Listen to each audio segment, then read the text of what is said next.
कांग्रेस प्रदेश अध्यक्ष जीतू पटवारी जी हमारे साथ में हैं। Sir, high court supreme court दोनों में सुनवाई हुई। सबसे पहले हाई कोर्ट की बात करता हूँ। हाई कोर्ट में जैसे ही अधिवक्ता ने बताई कि हमने एफआईआर दर्ज की है, हाई कोर्ट ने नाराजगी बताई है और ये कहा है कि बहुत ही हल्की एफआईआर। मध्य प्रदेश के संदर्भ में मैं अपनी बात कहना चाहता हूँ कि आखिर पूरे देश और पूरी दुनिया में कलंकित हुआ मध्य प्रदेश। इस संकट के दौर में जब देश एकजुट था, तब बीजेपी के मूल विचार के हिसाब से जो नफरत और घृणा की भावना व्यक्त की एक मंत्री ने, उसके बाद बीजेपी ने कार्रवाई नहीं की।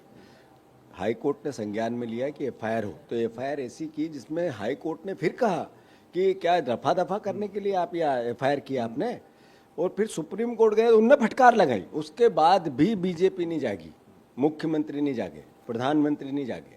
अगर एक मंत्री के हटने से या हमारी व्यक्तिगत कोई उनसे दुर्भावना नहीं है, पर मैसेज है कि जो गलत देश की एकता और अखंडता के लिए विचार रखेगा, उसके साथ कानून भी काम करेगा, राजनीतिक दल भी काम करेंगे। एक तरफ प्रधानमंत्री जी बोलते हैं कि 140 करोड़ लोग देश की राष्ट्रीयता, एकता, अखंडता दुनिया ने देखी, और दूसरी तरफ उनके मंत्री पर वो कार्रवाई नहीं करते हैं। मैसेज क्या है?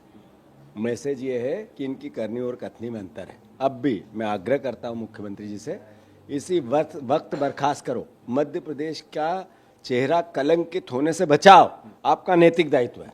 उमा भारती जी का फिर से ट्वीट आया है, वो भी कह रही है कि धन्यवाद देता हूँ उमा भारती जी को कि हिम्मत से सच बोलती है। मेरे में भी कोई गलती है तो उमा भारती अब उस दौर से निकल गई है कि उमा भारती जी की जिसमें उनको राजनीतिक लाभ हानि की चिंता हो, वो न्याय की बात करती है। तो मैं कई बातों से उनसे थोड़ा अलग रहता हूं, क्योंकि वो शराब को लेके काम कर रही थी और फिर चुप हो गई, तो मुझे अच्छा नहीं लगता है। जो उनकी छवि मेरे मन में बनी है उससे वो डिफर दिखती है। बट ये विजय शाह जी के इशू पे उमा भारती जी के स्टैंड की मैं खूब तारीफ करता हूँ। कांग्रेस क्या तब तक प्रदर्शन करेगी जब तक मंत्री का इस्तीफा नहीं हो जाता? जरूर, हमारा दायित्व है। हम भारतीय जनता पार्टी को मजबूर करेंगे और हर हालत में मंत्री का इस्तीफा लेंगे। चलिए, तो कांग्रेस पार्टी ने स्पष्ट कर दिया है कि जब तक विजय शाह का इस्तीफा नहीं होता तब तक इसी तरह से आंदोलन रहेगा। और दूसरी तरफ हाई कोर्ट और सुप्रीम कोर्ट ने जिस तरह से फटकार लगाई है, उस पर भी सरकार को ध्यान देने की जरूरत है। और सबसे मुख्य बात कि इस मंत्री को जल्द से जल्द बर्खास्त किया जाए। कैमरा पर्सन मुकेश के साथ शुभम गुप्ता, TV9 भारतवर्ष, भोपाल।